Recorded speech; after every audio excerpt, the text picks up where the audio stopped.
BCS পরীক্ষায় প্রশ্ন ফাঁসের ঘটনায় রাজধানীর পল্টন মডেল থানার করা মামলায় পিএসসি চেয়ারম্যানের সাবেক গাড়িচালক সৈয়দ আবেদ আলী জীবনসহ ৬ আসামি আদালতে দায় স্বীকার করে জবানবন্দি দিয়েছেন।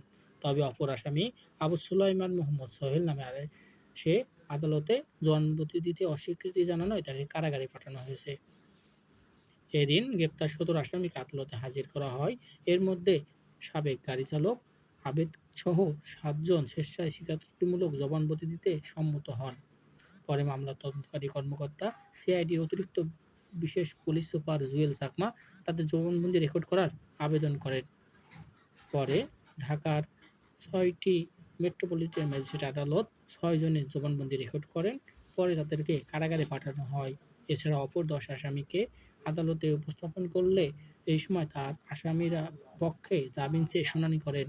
শুনানি শেষে আদালত জামিন নামঞ্জুর করে তাদের কারাগারে পাঠানো হয়েছে।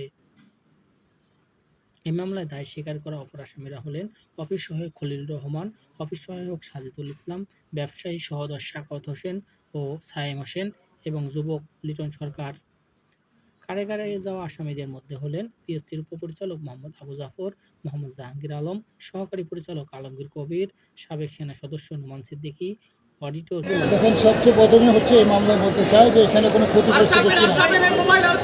এখন এই মামলাটা পুলিশ বাদিয়ে করছে এবং এই মামলার যে উৎস ওনারা দেখাচ্ছে যে এটা একটা পত্রিকার নিউজ হয়েছে, একটা অনুসন্ধানের রিপোর্টের কারণে এই অভিযানটা শুরু হয়েছে। এই যে আমাদের বিরুদ্ধে যে ক্লেমটা দেওয়া হচ্ছে ১০-১২ বছর থেকে করছি, কিন্তু আপনি জানেন যে আমাদের প্রতিটা ডিপার্টমেন্টে একটা বিভাগীয় একটা কিন্তু তদন্ত সবসময় থাকে, এত অডিট থাকে। এই ধরনের কোনো ঘটনা ঘটে না, তাহলে আমাদের নিশ্চয়ই অডিটে এগুলো আসতো এবং আমাদের হায়ার অথরিটি যারা আছে তারাও এই বিষয়ে জানতেন। এটা একটা আমার কাছে মনে হয় পত্রিকা যদি একটা পত্রিকার নিউজ একটা হয়েছে, মিডিয়া একটা নিউজ হয়েছে, একটা মামলা না করলে কেমন হয়। এই জন্যই একটা আমাদের নিরীহ আসামিদেরকে ধরে এনে এই মামলা দিয়েছে বলে আমরা মনে করি। এবং যে মামলা দিয়েছে এটা ডিপার্টমেন্টের মামলা, 11-15 বাংলাদেশ সরকারি কর্ম কমিশন আইন, এটা কোনো প্যানেল করে মামলা ওনারা দেন না। এটা হলো বিভাগীয় তদন্ত হবে মামলা। যদি কোনো গাফিলতি থাকে বা কোনো লেকিংজি থাকে এটা বিভাগীয় ডিপার্টমেন্টের মামলা করতে, কিন্তু এই ফৌজদারি অপরাধের এই মামলাটা নয়। সেকেন্ড থিং হলো, আপনারা সকলে জানেন আমাদের রেকর্ডে বলছে যে 7 তারিখে অ্যারেস্ট করছে।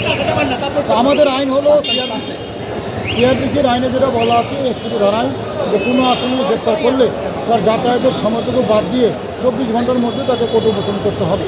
কিন্তু আপনারা এখানে দেখেছেন যে আমাদের সুপ্রিম কোর্টের 8 SCOB মেমোরেন্ডাম যেটা ছিল সেই মেমোরেন্ডাম ওনারা আমাদের দেন। মানে আমরা বলতে চাই আমাদেরকে 38 ঘন্টা আগে গ্রেপ্তার করছে, কিন্তু আমাদেরকে আদালতে আনছে 38 ঘন্টা পরে, তারও বেশি সময় থেকে গ্রেপ্তার করছে পুলিশের কাস্টডিতে উইদাউট আমাদের আদালতের আদেশ ছাড়া রাখার যে বিষয়টা, এটাকে ইলিগাল কাজ করেছে। আমি মাননীয় আদালতকে চ্যালেঞ্জ করেছি যে আমরা বলেছি আমাদেরকে 5 তারিখে গ্রেপ্তার করছে এবং আমাদেরকে 9 তারিখে আদালতে উপস্থাপন করছে। এই কোথায় ছিলাম, কোথায় ছিলাম তার ব্যাখ্যা আয়োগকে চেয়েছি। মাননীয় আদালত হয়তো শোকজ করতে পারেন, যেহেতু তারা মেমোরেন্ডাম অ্যারেস্ট মহামান্য সুপ্রিম কোর্টের যে আদেশ 2016 সালে ম্যান্ডেটরি প্রভিশন, সেটা ওনারা ভায়োলেট করেছে। আমরা মনে করি আমরা অপেক্ষায় আছি দেখি মাননীয় আদালতকে আদেশ দেন। এবং আমাদের যে আসামি এরা নিরীহ, এরা এই ঘটনার সাথে জড়িত না, কেউ ক্লেম করে নাই, কোনো অভিযোগ নাই, তারও কোনো ক্ষতিগ্রস্ত ব্যক্তি নাই, কোনো এখানে স্বার্থনিষ্ঠ যাদের ক্ষতি হয়েছে এরকম কোনো ব্যক্তি।